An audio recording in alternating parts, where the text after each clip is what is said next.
इस वक्त हिंदुस्तान एक बहुत ही अजीबो-गरीब हालात में फंसा हुआ है। कोविड-19 का जो कहर है वो थमते नहीं थम रहा और इस वक्त हालात हिंदुस्तान के ऐसे हैं कि ऑक्सीजन की कमी, रेमडेसिविर की कमी, जो कोरोना के इंग्रेडिएंट्स चाहिए आपको वैक्सीन के लिए, उनकी कमी, ये तमाम कमियों के बीच जो है हिंदुस्तान एक ऐसी हालत में खड़ा है जहां पर कोई सूरत इससे उबरने की नज़र नहीं आ रही। रोज़ लोग जो इन्फेक्ट हो रहे हैं उनकी तादाद, लोग जो अपनी जान गंवा रहे हैं उनकी तादाद, इसे देख करके ऐसा मालूम होता है जैसे एक ऐसा माहौल बन गया हो जहां उम्मीद अब एक बहुत ही दूर का मजाक लग रहा हो। लेकिन ऐसे में इस वक्त ये बात याद रखना ज़रूरी है कि हमें एक साथ रहना है। लेकिन ये हमने शुरू में किया ज़रूर। हमने जिस वक्त दुनिया को ज़रूरत थी उस वक्त उन्हें वैक्सीन भी मुहैया कराई, कई मुल्कों को हमने वेंटिलेटर्स भी मुहैया कराए, लेकिन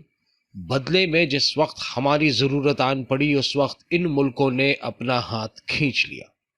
इसमें सबसे ख़ास नाम जो आता है सामने वो था यूनाइटेड स्टेट्स का।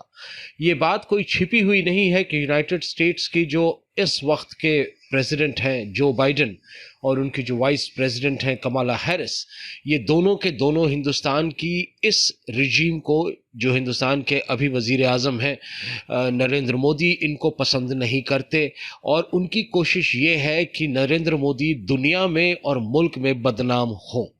इसकी उन्होंने पुरजोर कोशिश भी की जब उन्होंने मना कर दिया देने से हिंदुस्तान को वैक्सीन के लिए रॉ मटेरियल। उस वक्त तक नेगोशिएशंस बहुत ही शालीन तरीके से चल रही थी। उस वक्त नेगोशिएशन एस जयशंकर कर रहे थे और कहा जाए कि एक डिप्लोमेटिक तरीके से काम किया जा रहा था, जहां दोनों दोस्त मिलते थे, हाथ मिलाते थे, बात करते थे और जब एक दोस्त मुड़ जाता था तो दूसरा दोस्त हाथ में खंजर लिए उसके पीठ में छुरा घोंप देता था। इसी बात से आहत होकर के हिंदुस्तान ने इस बार अपने नेगोशिएटिंग टैक्टिक्स बदली और नेगोशिएशन फॉरेन मिनिस्ट्री के बजाय नेशनल सिक्योरिटी एजेंसी एनएसए को दे दिया और इस बार नेगोशिएट करने पहुंचे अजीत डोभाल। अजीत डोभाल अच्छी तरह से लोगों की नब्ज पहचानते हैं और उन्होंने यूनाइटेड स्टेट्स को मेरे हिसाब से अंदरूनी तौर पर ऐसा हूल दिया है, जैसे मैं कोई और शब्द इस्तेमाल नहीं कर सकता हूं मुंबई या हूल के अलावा, जिसके बाद इस वक्त यूएस न सिर्फ कि हिंदुस्तान को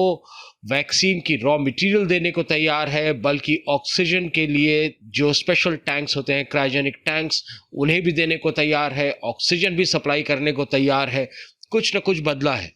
और बदला है हिंदुस्तान का एटीट्यूड। जब तक दो दोस्त हाथ मिला करके बात कर रहे थे तब तक एक दोस्त के हाथ में खंजर होना